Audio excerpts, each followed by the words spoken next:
राष्ट्रीय स्वयंसेवक संघ की अखिल भारतीय प्रतिनिधि सभा की बैठक 11 मार्च से 13 मार्च को गुजरात के कर्णावती में संपन्न हुई। आरएसएस की इस सर्वोच्च सभा में कई महत्वपूर्ण प्रस्ताव पारित किए गए।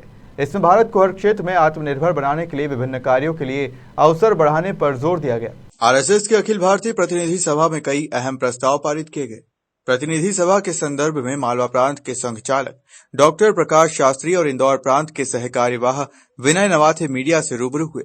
डॉक्टर प्रकाश शास्त्री ने बताया कि बैठक में संघ के विभाग, प्रांत और क्षेत्र स्तर के प्रतिनिधि, अखिल भारतीय कार्यकारिणी के सदस्य, विविध संगठनों के प्रमुख कार्यकर्ता मौजूद थे।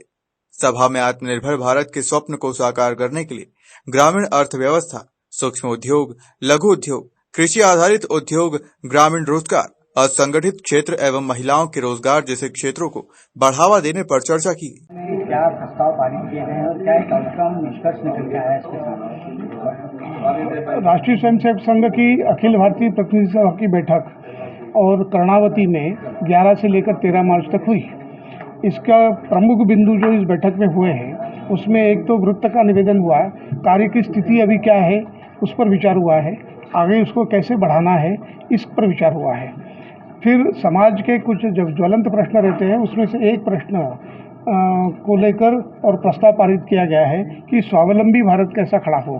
तो स्वावलंबन और रोजगार इसको जोड़ते हुए ताकि रोजगार का सृजन भी हो और हम आत्मनिर्भर भी बने, ऐसा एक प्रस्ताव पारित करके समाजजनों से अपील की है कि समाज अपनी जो जवाबदारी है, अपनी जिम्मेदारी उसको निभाए और विकेंद्रित व्यवस्था खड़ी हो, लेबर का सम्मान हो, श्रम का सम्मान हो, श्रम का आदर हो, विकेंद्रित व्यवस्था खड़ी करे, स्थानीय स्तर पर जिन जिन चीज़ों की आवश्यकता है उस प्रकार के गृह उद्योग खड़े करते हुए और स्वावलंबी ग्राम और स्वावलंबी हमारा देश किस प्रकार से बन सकता है इस पर प्रस्ताव पारित हुआ है।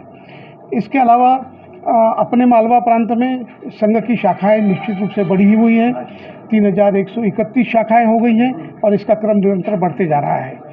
प्रत्येक मंडल शाखायुक्त हो जाए, एक मंडल में 8 से 10 गांव आते हैं, इन 8 से 10 गांवों के बीच में एक शाखा खड़ी हो जाए। आज लगभग हम 960 पौने 1000 स्थानों पर मंडलों में हमारी शाखाएं पहुंच गई है। 1150 स्थानों पर हमको मंडलों में पहुंचना है। तो ये बचे हुए जो हैं ये आने वाले 2 वर्षों में इसको हम पूरा करेंगे। 2025 में संघ के 100 वर्ष पूरे हो रहे हैं। किसी बड़े कार्यक्रम की योजना नहीं है, कार्य विस्तार हो और समाज के सभी तबकों में यानी कार्य हमारा सर्वव्यापी कैसे बन सकता है इस पर विचार करते हुए सभी मंडल 2025 तक या उसके 1 वर्ष पूर्व 2024 तक ही और ये शाखा युक्त हो जाए, इस लक्ष्य को लेकर हमने काम किया है। धन्यवाद। इंदौर से अंशुल मुकाती की रिपोर्ट।